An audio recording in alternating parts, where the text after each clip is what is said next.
स्वागत है आपका हमारे इस शो में जिसका नाम है अनफिल्टर्ड। जैसा कि हमने बताया था कि इस शो में हम बात करते हैं अलग अलग टॉपिक्स के बारे में अलग अलग गेस्ट के साथ टोटली अनफिल्टर्ड। हमारे पिछले शो में हमारे गेस्ट थे मिस्टर प्रदीप निगम और उनके साथ हम बात कर रहे थे इंडियन माइथोलॉजी के बारे में, स्पेसिफिकली भगवद गीता के ऊपर। आज फिर वो हमारे साथ हैं और हम इस चर्चा को अब आगे लेके चलेंगे। उनसे बात करेंगे ना सिर्फ भगवद गीता के ऊपर बल्कि इंडियन माइथोलॉजी या इंडियन रिलीजन के दूसरे एस्पेक्ट्स के बारे में भी। और हम फिर से बता रहे हैं कि अगर आपको भी कोई सवाल पूछना है या आपकी कोई भी क्वेरी है या क्यूरियोसिटी है इस सब्जेक्ट के बारे में जानने की, तो आप हमारे इस वीडियो के नीचे कमेंट में लिख के हमें बता सकते हैं, हमें मेल कर सकते हैं और हम आपका सवाल पूछेंगे हमारे शो के अंदर। तो चलिए स्वागत करते हैं हमारे गेस्ट का।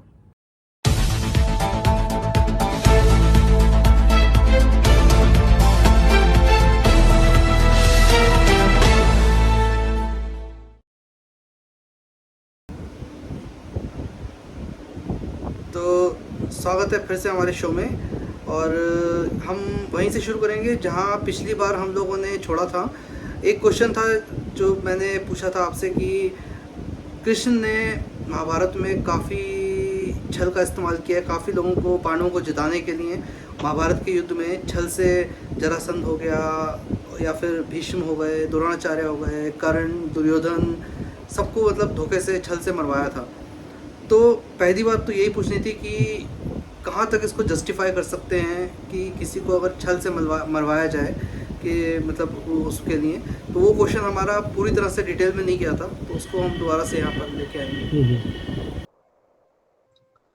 देखो, इसमें क्या है कि जितने हमारे दो ग्रंथ मेन हैं, एक तो है रामायण और एक है महाकाव्य गीता, महाभारत। महाभारत गीता जो है महाभारत का हिस्सा है, लेकिन ग्रंथ जो है वो दो महाकाव्यों में रामायण और महाभारत। रामायण के जो मेन कैरेक्टर, जो मेन चरित्र है वो है राम।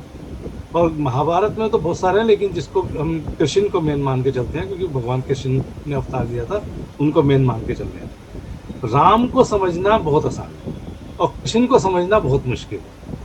हम इस समाज में हैं, उस समाज में राम जैसे व्यक्ति को समझना बहुत ही आसान है, लेकिन कृष्ण जैसे व्यक्तित्व को समझना बहुत मुश्किल है। उसका कारण है, राम एक आदर्श पुरुष थे, उन्होंने एक आदर्श स्थापित किया। उनके यहाँ रामायण में जो है आदर्श की बात होती है, भाई कैसा हो, बहन कैसी हो, पिता कैसा हो, पत्नी कैसी हो, वो आदर्श है, एक तरफ का है। लेकिन जो आदर्श में नहीं है, दूसरी साइड उसमें नहीं है, दूसरी उसमें ब्लैक एंड वाइट है, एक अच्छा है एक बुरा है, बस उसी का यह है कि एक तो सही है एक गलत है, एक अच्छा है एक बुरा है। लेकिन कृष्ण के चरित्र में ऐसा नहीं है। कृष्ण जो है पूर्णतः, जो पूर्ण है, संपूर्ण है, उसकी बात कर रहे हैं। तो इसलिए उसको समझने के लिए जो है ना, तो एक बहुत अच्छा श्लोक है, उसको अगर तुमने सुना हो तो, पूर्णमदः पूर्णमिदं पूर्णात् पूर्णमुदच्यते पूर्णस्य पूर्णमादाय पूर्णमेवावशिष्यते ओम शांति शांति। ये जो है इसमें बताया है कि जो ब्रह्म है वो ईशावास्य उपनिषद से लिया हुआ श्लोक। हाँ, ये उसी का है और ये सबसे मेन वैदिक संस्कृति में जो है मेन श्लोक है। इसका अर्थ ही ये है कि जो ब्रह्म है वो पूर्ण है और पूर्ण से पूर्ण ही जो पूर्ण उत्पन्न करता है वही पूर्ण होता है, और पूर्ण से कुछ निकाला जाए तब भी पूर्ण पूर्ण ही रहता है, वो पूर्ण है। तो कृष्ण का व्यक्तित्व जो है पूर्ण है, जहाँ ब्लैक एंड व्हाइट नहीं है, सफ़ेद काला नहीं है, अच्छा बुरा नहीं है, सही गलत नहीं है, सब कुछ है उसमें, पूर्ण है। तो जब पूर्ण हो जाता है उसमें, तब उसमें निर्णय करना पड़ता है कि हमें क्या करना है, कैसे करना है और कब करना है। इसके लिए जो तीन चीज़ें हैं ना, तीन चीज़ों पे हमें निर्णय करना होगा। वहाँ पे तो निर्णय करने की जरूरत नहीं है, वहाँ तो हमें पता है ये सही है ये गलत है, बहुत आसान हो जाता है, उसमें कोई दिक्कत ही नहीं है, भाई ये आदमी गलत है ये सही है, तुमने फट से निर्णय कर दिया। लेकिन जब ऐसा निर्णय नहीं कर पाओगे कि कौन सही है कौन गलत, वहाँ पे मुश्किल हो जाएगी। वहाँ पूर्णता को देख के चलोगे तो उसमें जो बोलते हैं काल, देश और परिस्थिति, इसके अनुसार ही आपको निर्णय लेना पड़ेगा। या तो काल को देखो, कौन से काल में बात कर रहे हो, कौन से परिस्थिति में बात कर रहे हो, कौन से देश। देश का मतलब देश मत ले लेना, देश का मतलब वो नहीं कि जो हिंदू भारत देश है, ये देश का मतलब होता है स्थान। तो इन तीन चीज़ों पर निर्णय करना होता है। यहाँ पे तुम्हारे ऊपर है कि तुम्हें निर्णय करना है, तुमने क्या करना है क्या नहीं करना, क्योंकि पाप और पुण्य की तो कोई पक्ष ही नहीं है, क्या पाप है क्या पुण्य है। कभी किसी के लिए पाप हो सकता है, किसी के लिए पुण्य हो सकता है। तो पाप पुण्य अच्छा बुरा हम नहीं कर सकते, उसका देश परिस्थिति और काल के हिसाब से निर्णय करना पड़ेगा। इसलिए कृष्ण को समझना मुश्किल क्यों है, क्योंकि वो उन्होंने जितने भी निर्णय लिए हैं वो इस चीज़ को, स्थिति को देख के लिए हैं क्योंकि व्यवहार में तुम ये तो नहीं कह सकते ना ये गलत है ये सही है, ये अच्छा है ये बुरा है। ब्लैक एंड व्हाइट नहीं कर सकते जिंदगी में। जिंदगी में ब्लैक एंड व्हाइट नहीं होगा, तो उसके लिए तुम्हें निर्णय करने के बाद बहुत सोचना पड़ेगा क्या निर्णय लूँ, किस वक्त क्या निर्णय लेना है। अभी एक कहानी है, तुमने शायद सुनी हो, उस पे पाप और पुण्य के ऊपर है, बहुत अच्छी कहानी। जड़ भरत का नाम सुना हो अगर तो। जड़ भरत एक राजा हुए हैं, भरत जो राज्य जिनके महाभारत में नाम आता है उन्हीं का नाम है, वो जड़ भरत भी कहलाते हैं। भरत ने सब कुछ छोड़ दिया था, त्याग दिया था, अपना मोह माया सब त्याग दिया था, राज त्याग दिया, बीवी बच्चों परिवार को सबको त्याग के वो संन्यास ले दिया। उन्होंने सारे मोह त्याग दिए थे, सब कुछ त्याग दिया, और वो जो थे संन्यास लेके वो मोक्ष की प्राप्ति के लिए चले गए। अब एक दिन वो जब नहा रहे थे तो नहाते हुए उनके ऊपर एक जो है हिरण का बच्चा गिर पड़ा। उन्होंने हिरण बच्चे को उनके गोद में आ पड़ा, तो उन्होंने देखा हिरण का बच्चा है, तो उन्होंने देखा ऊपर एक शेर है पहाड़ी के ऊपर, वो देख रहा है, तो वो समझ गया कि शेर के डर से वो कूद गया और कूद के उनकी गोद में आ गया। तो उन्होंने उस बच्चे को लिया कि ठीक है उसको उसकी माँ तक पहुँचा देता हूँ, छोड़ देता हूँ उसको। तो वो जंगल में गए तो देखा थोड़ी दूर पे एक हिरनी मरी पड़ी है, तो उसको शेर ने पहले मार दिया था। अब उस बच्चे का वो क्या करें, उनकी समझ में नहीं आया। बच्चा तो बहुत छोटा था, वो तो अभी घास वास खा नहीं सकता, बच नहीं सकता, उसकी जान या तो शेर खा जाएगा या भूखा मर जाएगा। तो दोनों परिस्थितियों में उन्होंने सोचा कि ठीक है इसको मैं अपने ले जाता हूँ, घर ले जाता हूँ। वो अपने कुटी में ले गए, कुटी में ले जाकर उसको जो भी उन्होंने खाने पीने का उसका इंतजाम किया, खिलाया, दूध दूध पिला दिया। अब जो थे वो धीरे धीरे उसके मुँह में फंस गए। अब वो उनको हर वक्त देर लगता था कि अगर मैं घर से बाहर निकला तो शेर आ जाएगा, खा जाएगा इसको, तो वो हर समय उसको साथ लेके जाते। अब उन्होंने समाधि लेना छोड़ दिया, सब कुछ छोड़ दिया। अब वो जो मोह छोड़ के आए थे वो दोबारा मोह में पड़ गए। अब ये देखो ना, मोह छोड़ के आए, मोह में फिर पड़ गए। तो उनका जो मोह पड़ा तो पाप से पुण्य से पाप में किस में चले गए वो।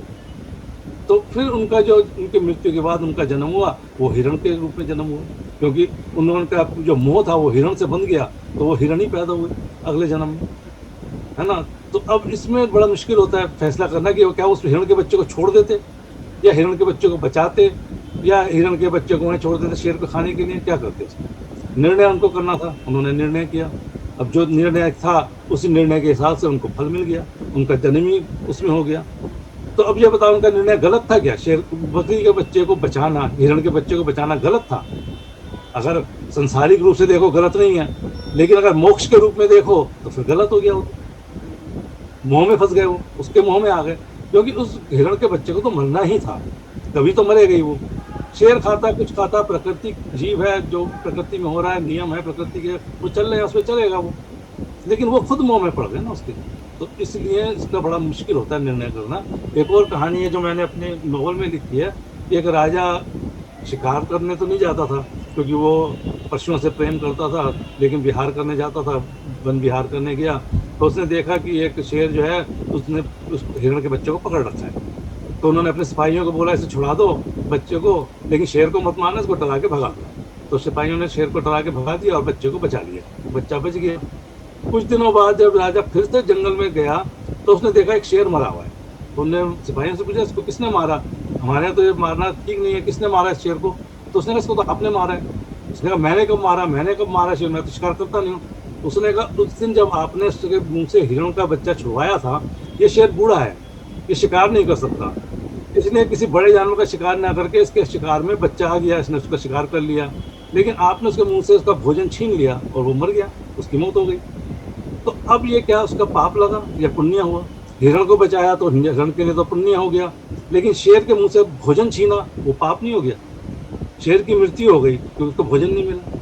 तो इसलिए जब निर्णय होता है, मुझे रामायण में नहीं मिलेगा, महाभारत में यही निर्णय करना है कि तुम मोह से बंधे हुए हो नहीं बंधे हुए, तुमने किसी को पुण्य किया है तो कहीं ना कहीं पाप भी हो गया, वो कहीं पाप से बंध गया। तो इसलिए जब छल की बात हम कृष्ण की करेंगे आगे, तो उसमें इस बात को निर्णय करना पड़ेगा कि छल और कपट कुछ नहीं है, दोनों ही एक ही के दो पहलू हैं। आपका दृष्टिकोण क्या है, आप किस दृष्टि से देख रहे हैं, किसको आप छल कह रहे हैं, किसको आप जो है सही मान रहे हैं, ये तो आपका दृष्टिकोण है। तो उसी दृष्टिकोण से कृष्ण जो है अपने दृष्टिकोण से देख रहे हैं। मतलब एक तरह से समझ लो कि जैसे हम कह सकते हैं कि हर क्रांतिकारी जो है वो किसी साइड से तो आतंकवादी होता ही है, किसी के लिए तो आतंकवादी हाँ, होता ही है। वही तो वही बात हो जाती है कि आपने जो निर्णय लिया है उस निर्णय से किसको फायदा हुआ, किसको नुकसान हुआ, उसमें धर्म कितना रहा, धर्म के लिए किया या अधर्म के लिए हो गया, वो तो उस पे वो जो है वो देश काल परिस्थिति पे निर्णय करता है। आप किस परिस्थिति में हो, आपके को निर्णय उस परिस्थिति से लेना पड़ेगा। आप ऐसे नहीं कह सकते कि चोर ने चोरी किया तो वो गलत आदमी है। हो सकता है उसकी परिस्थिति वैसी रही हो, चोरी करना उसकी परिस्थिति बन गई हो, कुछ वैसे कोई कारण रहा होगा उसका भी, तो उस पर भी विचार करना पड़ेगा। तो न्याय जो है उसको इस बात को लेके अगर चलेंगे तब हम समझ पाएंगे कृष्ण को। इसलिए कृष्ण को समझने के लिए आगे बात करेंगे तो कृष्ण को समझना थोड़ा मुश्किल है, क्योंकि वो एक तरफ नहीं है, वो पूर्ण है, और पूर्ण में तो सब आ गया। तो इसलिए जब छल की बात करते हैं तो उसमें वो छल तो उसी पूर्ण में आ जाता है। तो अच्छा, आगे फिर बात जो आजकल जितने भी बाबा हैं या गुरु जी हैं या जो इस तरह की संस्थाएं हैं जो गीता के ऊपर सत्संग करती हैं, प्रवचन करती हैं, गीता पढ़ाती हैं, वो सब कहते हैं कि जैसे गीता में कृष्ण ने कहा है और गीता में वाकई में कहा है कि संसार जो है वो एक मोह माया है, ठीक है, एक माया जाल है, और वो ठीक कहा है, गीता में ऐसा लिखा भी हुआ है। तो वो कहते हैं कि इस जो मोह माया है, माया जाल है, इससे इंसान को निकलना चाहिए, संन्यास या त्याग करना चाहिए, संन्यास लेना चाहिए। जबकि कृष्ण ने मोह माया ये कहा है कि संसार मोह माया है, उसके बावजूद ना तो उन्होंने अर्जुन को संन्यास लेने को कहा, जबकि अर्जुन खुद संन्यास लेना चाह रहा था। और कृष्ण का जो पूरा अगर ओवरऑल पर्सनैलिटी देखें, जो व्यक्तित्व था, वो रास करते थे, वो बांसुरी बजाते थे, वो नृत्य करते थे, वो कवि भी थे, वो मतलब लड़ना भी जानते थे, वो चालाकी भी जानते थे। तो वो संन्यास लेने वाले टाइप का पर्सनैलिटी तो थी नहीं उनकी। तो क्यों, या संन्यास का मतलब क्या, ये ठीक से नहीं समझा पा रहे, या संन्यास लेने को गलत तरीके से इंटरप्रेट कर रहे हैं, क्या वजह है इसकी? इसका जो पहला मैंने सबसे पहले श्लोक बताया, उस श्लोक में ही उसका आंसर ये है। मैंने पहले बताया कि उनका व्यक्तित्व जो है, उनका चरित्र है, वो संपूर्ण है। और संपूर्ण में तो सब कुछ आ जाता है, उसमें कला भी आ जाती है, उसमें नाच भी आ जाता है, उसमें सब कुछ आ जाता है। तो उसमें जब पूर्णता है जो, तो इसी वजह से उनके जो है चरित्र को समझना थोड़ा मुश्किल होता है, क्योंकि कई बार लगता है कि वो गलत है। लेकिन वो गलत आज के अगर हम देखें तो गलत कह सकते हो, किसी विषय को लेके चलो, समाज को लेके चलो, तो बहुत सारी चीज़ें हो सकती हैं, लेकिन वो पूर्णता को दर्शाते हैं। उनका चरित्र जो है पूर्णता को दर्शा रहा है। और संन्यास की जहाँ तक बात है, संन्यास का वहाँ पे गीता में जिक्र जरूर आता है। संन्यास को उन्होंने उस संन्यास को भागने को उसको तो भागना बोला है। अगर आप अपने कर्म से भाग रहे हो तो उसको संन्यास नहीं बोलते। संन्यास का अर्थ उन्होंने दूसरे ढंग से दिया है कि संन्यास होता क्या है, और संन्यास किसको लेना है। ये भी तो हमारे जो वर्ण व्यवस्था है उसमें संन्यास किसको लेना है। हर एक किसी को संन्यास लेने का वो नहीं है विधान। संन्यास तो जब आप 75-80 साल के हो जाते हो तब जाके संन्यास उसमें जाते हो। उससे पहले तो आपके लिए संन्यास नहीं है। जब आप जो हमारे यहाँ जो उसको 4 भागों में बांटा है ना, जिसको क्या कहते हैं, उसमें 4 उसमें बांटा है। ब्रह्मचारी आश्रम है ना, 4 आश्रम। पहला आश्रम ब्रह्मचारी आश्रम है, फिर उसके बाद गृहस्थ आश्रम है, फिर उसके बाद वानप्रस्थाश्रम है, उसके बाद संन्यास। तो संन्यास तो उस अवस्था में है जब आपके पास अब करने को कर्म नहीं है। अब आप जो है सब चीज से निपट चुके हो, आपने पूरे अपने कर्म खत्म करनी है, आपने सारे जिम्मेदारियां निभा ली हैं, अपना सब काम निभा लिया है। उसके बाद ही तो आप संन्यास लोगे ना, उससे पहले कैसे संन्यास ले लोगे। तो संन्यास लेना को मना नहीं किया। संन्यास की तो एक स्थिति है ना, उस स्थिति पे तो पहले जाओ, पहले कर्म तो करो। कर्म किए बिना आप संन्यास ले रहे हो तो आपने तो भाग गए हो, आप जीवन से भागे हो, आप संसार से। इसके लिए बहुत अच्छा गाना है ना, संसार से भागे फिरते हो, भगवान को तुम क्या पाओगे। तो जो संसार से भाग रहा है वो भगवान को कहाँ पाएगा। ये तो पिक्चर का बहुत अच्छा गाना है, संसार से भागे फिरते हो, भगवान को तुम क्या पाओगे। तो वही बात है, तुम संसार से भाग रहे हो। अगर तुम जवानी में जिस उम्र में तुम्हें काम करना है, जिस उम्र में तुम्हें मेहनत करनी चाहिए, जिसमें तुम्हें समाज को चलाने के लिए काम करना है, तो उस उम्र में तुम अगर भागते हो तो तुम तो भगोड़े हो गए ना। फिर तो कृष्ण तो नहीं भागे थे, अर्जुन को तो नहीं भागने दिया। हाँ ठीक है, वो जब राजपाट छोड़ा वो संन्यास लेके चले गए थे, हिमालय पे गए ना बाद में। कब गए, पूरा राजपाट करने के बाद गए ना, तब तो उन्होंने नहीं रोका। तो संन्यास की एक वो समय है, किस समय पे संन्यास लेना है, ऐसा नहीं हर समय जब मर्जी। ये भी है ना कि जैसे जो बहुत सारे ऐसे साधु या बाबा या ऐसे होते हैं जो कहते हैं हमने संन्यास ले लिया, दुनिया त्याग दी है। कुछ तो जो है दुनिया त्याग दी बोलते हैं, लेकिन असल में तो करोड़ों रुपए की प्रॉपर्टी है उनके पास। और कुछ ऐसे भी हैं जिनके पास कुछ नहीं है और वो कहते हैं हमने संन्यास ले लिया। तो जो भी लोग संन्यास लिए हैं, चाहे वो गौतम बुद्ध थे या कोई भी थे, उनके पास भरा पूरा राज्य था जिसको छोड़ के उन्होंने संन्यास लिया। जब तुम्हारे पास कुछ है ही नहीं तो तुम किस चीज़ का संन्यास लोगे, ये भी एक सोचने वाली बात है। वही मैंने बताया, संन्यास तो जब तुम एक स्थिति में पहुंच जाते हो, एक उम्र में पहुंच जाते हो, जब तुम्हारे पास अब काम नहीं है, अब करने को कुछ नहीं है, तुमने अपने सारे जिम्मेदारियां थी सब निपटा लिया, संसार के लिए तुम्हें जो करना था कर लिया, अब तुम आराम से जाके संन्यास लेके कहीं पे, ठीक है, अपना पूजा पाठ जो भी करो उसमें अपना ध्यान लगाओ, अब तुम इस मोह माया से हट जाओ, मोह माया का त्याग कर दो। एक और चीज उपनिषदों में और हर जगह आती है कि मनुष्य जो है ना, ये बहुत स्वार्थी होता है। हम कोई भी काम करते हैं उसमें स्वार्थ होता है, बिना स्वार्थ के कोई भी काम नहीं होता, हर चीज में स्वार्थ है। सन्यास बनना भी तो स्वार्थ है ना। सन्यासी बन के किस किस कामना से सन्यासी बने हैं? कामना है कि इनको स्वर्ग मिले, स्वर्ग की प्राप्ति हो। स्वर्ग की प्राप्ति क्यों? क्योंकि वहां पे ज्यादा सुख है, वहां ज्यादा, तो सुख की प्राप्ति के लिए कर रहे हैं। कुछ लोग जो है धरती पे ही सुख पाने के लिए काम कर रहे हैं, कुछ लोग ये सोच रहे हैं कि धरती के सुख मेरे लिए पूरे नहीं पड़ रहे, मैं तो जाके स्वर्ग में सुख भोगूंगा। तो उस स्वर्ग की तो कामना है ना, स्वर्ग में जाने की कामना से भी लोग संन्यास ले रहे हैं, या किसी की मोक्ष की कामना है कि मैं तो मोक्ष लूंगा। तो कामना, स्वार्थ तो हर जगह है। कहीं आपने संन्यास लिया तब भी तो स्वार्थ है ना, बिना स्वार्थ के तो आपने संन्यास भी नहीं लिया। और ये मेरे ख्याल या से तो आप, जो कॉन्सेप्ट है, क्योंकि देखो स्वर्ग भी एक वो है, उर्दू में इसको जन्नत कहते हैं, इंग्लिश में हेवन कहते हैं, तो इसका मतलब ये है, और हर लैंग्वेज में इसके लिए वर्ड है। इसका मतलब हर धर्म में ये स्वर्ग का सुख तो है ही है, वो तो हर धर्म में दे ही रखा है। देखो इसके लिए जो है ना, एक बहुत अच्छा शेर है, गालिब का शेर, सुना है वो शेर? उसका गालिब ने बहुत अच्छे ढंग से इस बात को कहा है कि हमको मालूम है जन्नत की हकीकत, लेकिन हमको मालूम है जन्नत की हकीकत, लेकिन दिल बहलाने को गालिब ये ख्याल अच्छा है। हकीकत हमें पता है कि जन्नत में क्या है, वहाँ मौत के बाद क्या है हमें पता है, कुछ भी नहीं है, लेकिन दिल बहलाने को ये ख्याल अच्छा है, चलो सोच लेते हैं कि हाँ जन्नत में बहुत सुख मिलेगा। लेकिन सच्चाई तो हमें ये पता है कि मरने के बाद कुछ नहीं है। तो हमको मालूम है जन्नत की हकीकत, लेकिन दिल बहलाने को गालिब ये ख्याल अच्छा है। दिल बहलता है इससे कि भाई हाँ स्वर्ग होगा, वहाँ पे ऐसा होगा, वहाँ पे ऐसा होगा, ये सपना है, दिल बहलाने के लिए होता है, बाकी तो उसमें अच्छा, किसने कौन सा बात हमारी धर्म से की जो बात निकली है, तो एक चीज़ ये भी थी कि धर्म असल में क्या है, क्योंकि जो ये लोग कहते हैं, अब अगर हम चाहे कोई भी धर्म ले लो, हिंदू धर्म है, इस्लाम है, चाहे जीसस क्राइस्ट हो, चाहे राम हो, चाहे कृष्ण हो, चाहे कोई भी विष्णु के अवतार हो, चाहे मोहम्मद हो, चाहे जो भी धर्म के अवतार हैं, वो सारे अवतार अगर उनकी कहानियाँ देखो तो वो किस टाइम पर आए थे, जब इंसान यहाँ पर थे, और कम से कम इंसानों के और डायनासोर के बीच में 60 मिलियन जो है साल का करीबन डिफरेंस है। 60 मिलियन ईयर्स, उससे पहले पृथ्वी खत्म हो गई, फिर दोबारा बनी।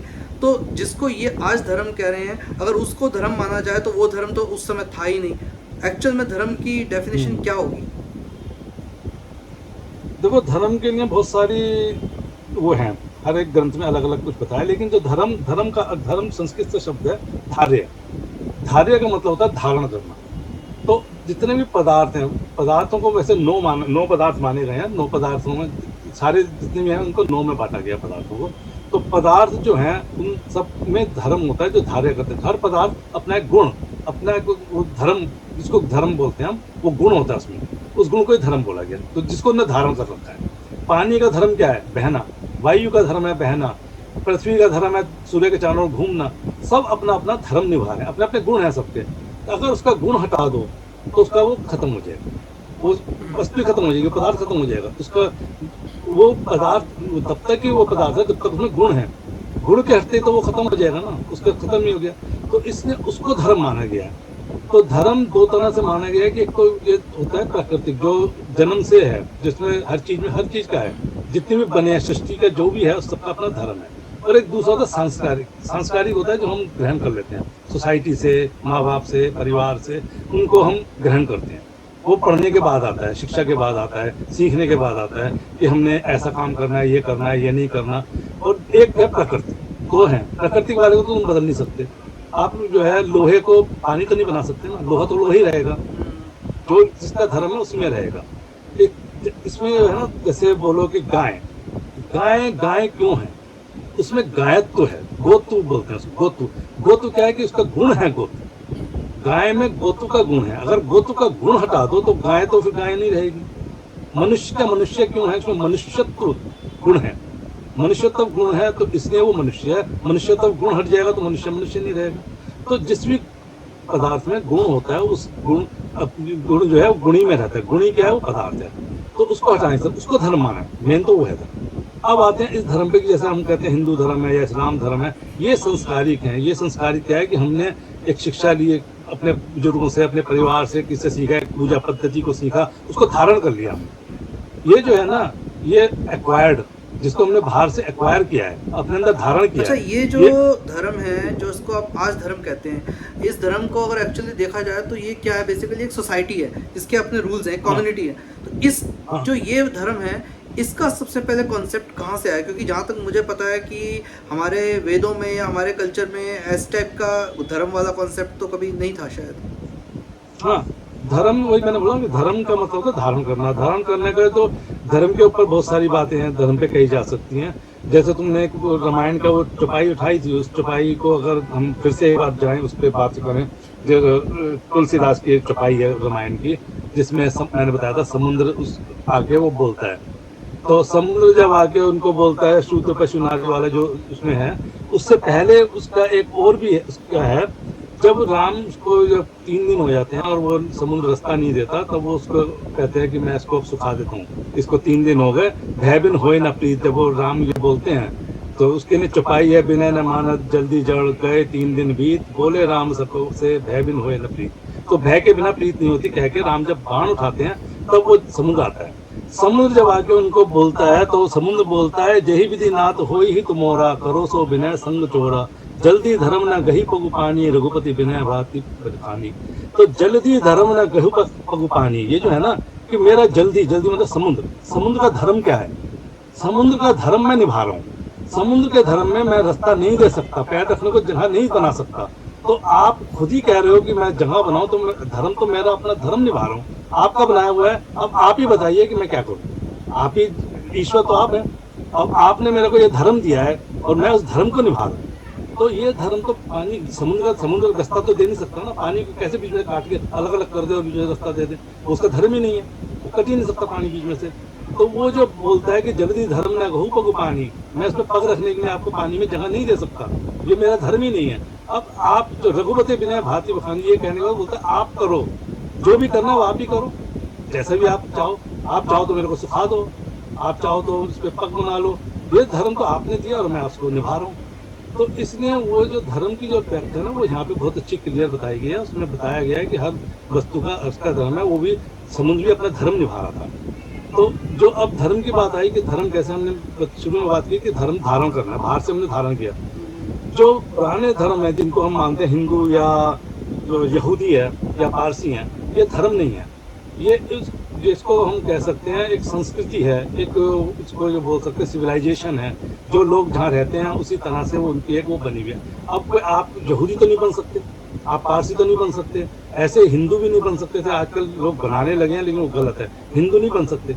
लेकिन जो धर्म की शुरुआत हुई है वो बुद्ध धर्म से हुई है। बुद्ध धर्म में क्या हुआ है कि आपको किस जगह पे पैदा हुए, किस संस्कृति में पैदा हुए, कौन से वो होते, उसकी कोई जरूरत नहीं है, आपको शिक्षाएं लेनी है बस। तो वहाँ पे शिक्षाएं हैं, वो जो है बुद्ध धर्म ने शिक्षाएं दूर तक फैलाई, उन्होंने सारे में पूरी दुनिया में फैलाई। तब धर्म की एक नई शुरुआत शुरू हुई कि इसको धारण करो, इसको अपने अंदर ले लो, इसको मानो। मेरे ख्याल से जो सबसे पहला जो कम्युनिटी की डेफिनेशन आई थी, क्योंकि उनका एक वो है संघम शरणम गच्छामि। हाँ, तो संघ का जो मतलब आता है कम्युनिटी का, वहीं से शुरू हुआ शायद। वही संघ जो है वही धर्म है। संघ को ही आज धर्म बोलने लगे हैं। संघ का मतलब होता है कम्युनिटी बनाई जिसकी शिक्षाएं दी गई, और जो शिक्षाओं को फॉलो करे, जो उनको माने, तो उस कम्युनिटी को संगम जो है, संगम शरणम गच्छामि, इस संघ में आओ और इसको, इस शिक्षाओं को लो।